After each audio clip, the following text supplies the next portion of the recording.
Hello parents and guardians, I'm your student's contemporary issues teacher. My name is jsmiley, and I just wanted to take a minute to apologize that I will not be there for open house tonight.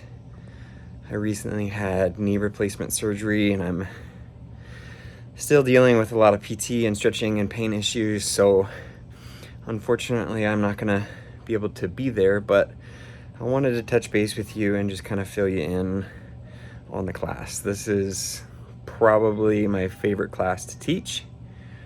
I feel like most of the students I've already had, they've had me as a history teacher before and they enjoyed the class, so they signed up for it. I also get some students that just think, hey, that sounds like an interesting class and I'd like to take it. And then there's always a couple of students who are just like, I got put in your class, that was it. There weren't any other options. And I'm a last minute addition, but that's okay as well.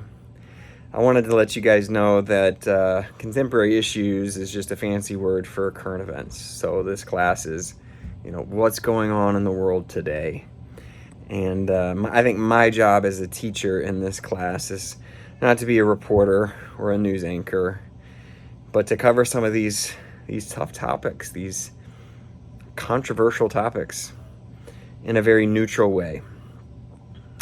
Yes, we'll be looking at news sources. I'm going to do my best to try to pull in as many different styles of media as I can. Print media, audio media, video media. If I'm only showing information from Fox News, we're going to get a very biased opinion. On the other hand, if I'm only showing information from CNN, we're going to get very biased opinions. So I'm going to try to use as many different sources as possible and use that as a teaching tool for my students, right? Like, there's bias in media, and how do you recognize that bias, and how do you check up on some of these sources and make sure that what you're listening to or reading or watching is actually true. The format of the class is pretty straightforward. We try to cover like one topic a week. This should be the easiest class your student has all semester.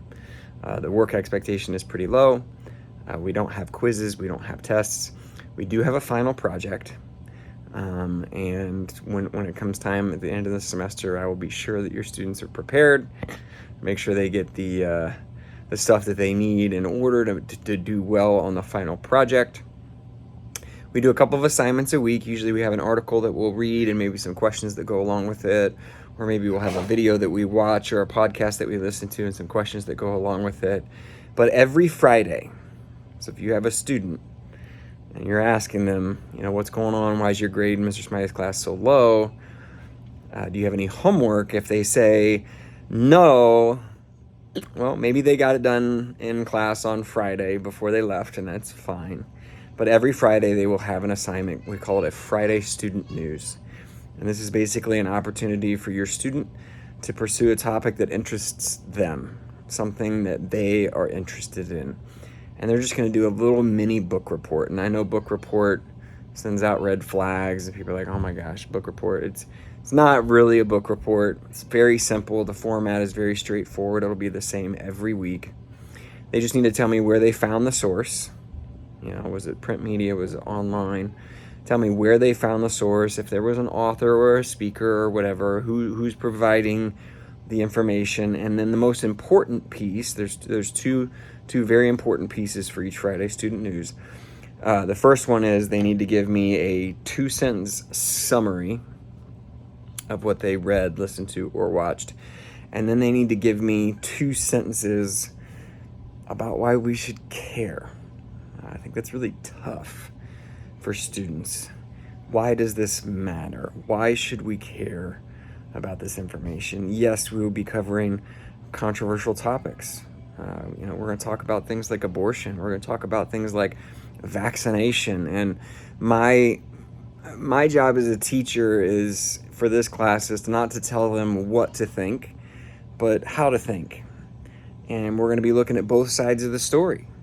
So we're going to present information from both sides, and then hopefully provide your student with an opportunity to make a decision for themselves. Where do they stand? Maybe they don't even know about some of these topics. Maybe they don't know very much about minimum wage or taxes or climate change or whatever these topics are. So yes, I'm going to be providing some information, and it's going to be tried to be as unbiased as possible. But I'm going to present the information and attack the left, and then I'm going to present some information. I'm going to attack the right, and try to give them both sides of the story, and then let them make the decision for themselves. So I hope this is a class that your students enjoy. This should be a class that they get an A in. Almost every semester we have like 12 to probably 15 kids that get a 100%, like A plus. And then we usually have, unfortunately, 6 to 7 students that completely fail. We have very few people in the middle, very few B's, very few C's, very few D's. It's like if you come to class, you pay attention, you participate, and you do the little bit of work that we're asking you to do, you should get an A plus. If you don't do those things, then you're probably going to fail.